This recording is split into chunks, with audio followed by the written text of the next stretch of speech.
Today's video is brought to you by the Seek Strength Combat Athletes Program. This program is 10 weeks long. The first 6 weeks focus primarily on strength training, so building a nice base of strength training.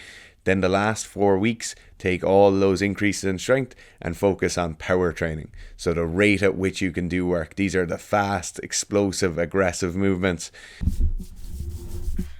Welcome back to Seek Strength, and we're back with the combat sports questions: mixed martial arts, judo, wrestling, jiu-jitsu, catch wrestling, fucking sumo wrestling, anything, you fucking name it. And with questions regards that, or where people are asking them. So we're here with It's Pandatory. Hey, there it is. What is your theory on weight management? Should I maintain a stable body weight, or is it worth dieting in some training blocks to be able to gain weight in other blocks? If so, which blocks? The first thing for me that you need to look at if you're in this position or it's pandatory, depending on your age, is for developing athletes, nothing is worse than cutting weight. Like, you can think of almost nothing that will hinder an athlete's ability to progress long term than if you're holding them in a restrictive weight class, or if they're having to constantly diet down in their kind of developmental years. So even up until the age of kind of 19, 20, up until like your early 20s are finished, I would say people really shouldn't be dieting down. They really shouldn't be cutting weight aggressively as an athlete. Now, that comes with the caveat that they're in good shape and that they're not overweight or kind of oversized for their weight class. Obviously, there's times where an athlete mightn't be too healthy, or they might have been overweight prior to starting the sport, and then some sort of intervention where they're losing some weight could be good. But in terms of cutting weight to have a competitive advantage, or cutting weight to stay within an easier weight bracket or weight bracket you might feel is better for you, to be honest, you're just going to hold back your kind of long-term progression there. So I get kind of what you're asking here. You're kind of wondering in the form of bulking and cutting, potentially. So kind of coming from that bodybuilding side of things, you're saying, is it worth that I gain weight on certain training blocks to build some muscle and then cut back on weight on certain blocks? And yes, that is actually a reasonable idea in certain times. If you feel like you need more muscle mass, if you're moving up a weight class, if you feel like you haven't fully filled out your current weight class, then absolutely there's times where you need to gain weight. Inevitably, you're going to gain a little bit of adipose tissue or a little bit of fat tissue when you're moving up a weight class. That is okay, especially for people who are involved in combat sports. It's a high output, high caloric burning event, so a lot of times it's not that difficult for them to lose that fat mass once you get back into training. However, there is some caveats with that in relation to your skill development. As you gain weight, things feel a little bit different. Feels like you have a different body. Your speed will inevitably get slower. Your conditioning will almost certainly get worse. Like, your relative conditioning as well will get worse.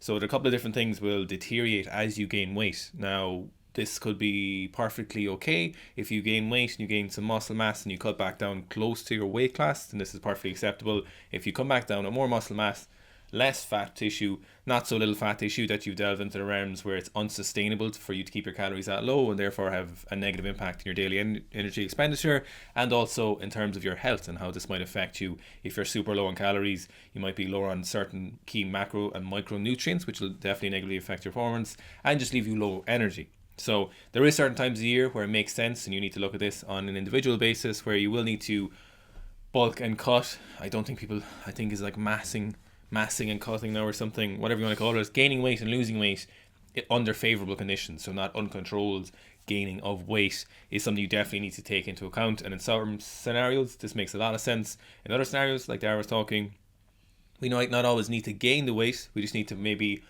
get a better product with the current conditions we have, with the current muscle mass you have, with the current tools you have. You need to get better at using those. You might not necessarily need more contractile tissue, more muscle mass. So a lot of times when we're strength training, we are looking for additional muscle mass to improve our ability to produce force and produce more or lift heavier weights, like we would be for maybe throwers or powerlifters or weightlifters in some scenarios. But this isn't always true for our combat sports athletes. A lot of times they will have, by the time they've matured into their career, enough muscle mass. So the other thing then we need to look at is in terms of how far away from you are you getting to your desired weight class. So if you're super far away from your weight class and you have to do tragic, very, very, in some scenarios, if you go as far as UFC, life-threatening weight cuts, then that's not a good idea, and we're not huge fans of that. However, it does make sense if you're a competitive athlete is to get to lower weight classes temporarily if you have enough time. Now, for example, like jiu-jitsu, for example, you've got like same day weigh-ins, or just literally before your fight. A lot of times you get one chance to weigh in on the scale. Jiu-jitsu athletes will still cut a lot of weight, but if we look at things like if we look at Chimaev, we saw his cut had to be stopped because he was the day before weigh-in and he had such a drastic weight cut. MMA is particularly egregious for this in terms of having the day before, even in some smaller amateur kind of circuits, local circuits or regional circuits in different countries.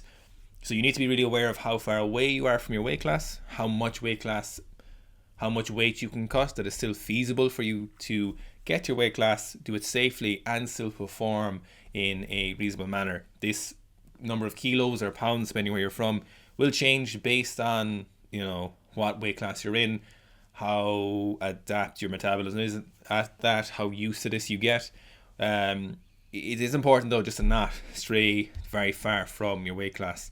We do see a lot of times, you'll see kind of amateur combat sports athletes will leave themselves get out of shape, have a former weight class they're competing in, be within a shot of getting to a weight class, but only via extremely stupid weight cutting where they're like literally having 1,000 to 1,200 calories a day for like 10 days before the fight. So don't put yourself in a scenario like that.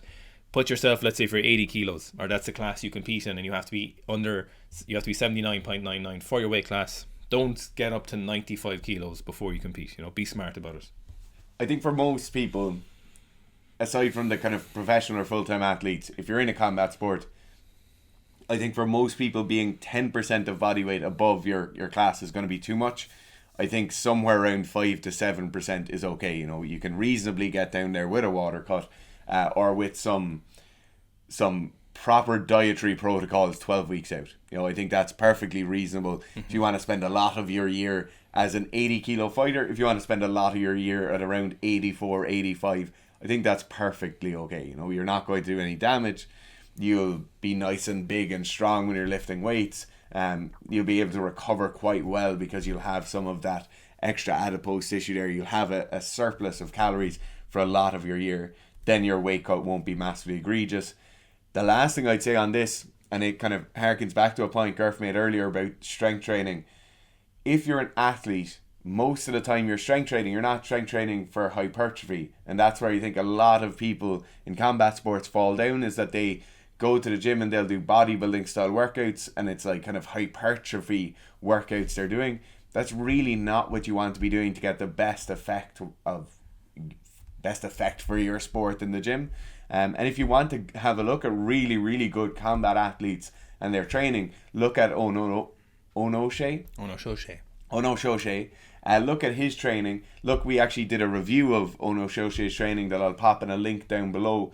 But have a look there, and that's what you'll see as kind of proper strength training, proper power training, and proper use of weighted implements in the gym, to get faster, stronger, more aggressive, more powerful for your sport.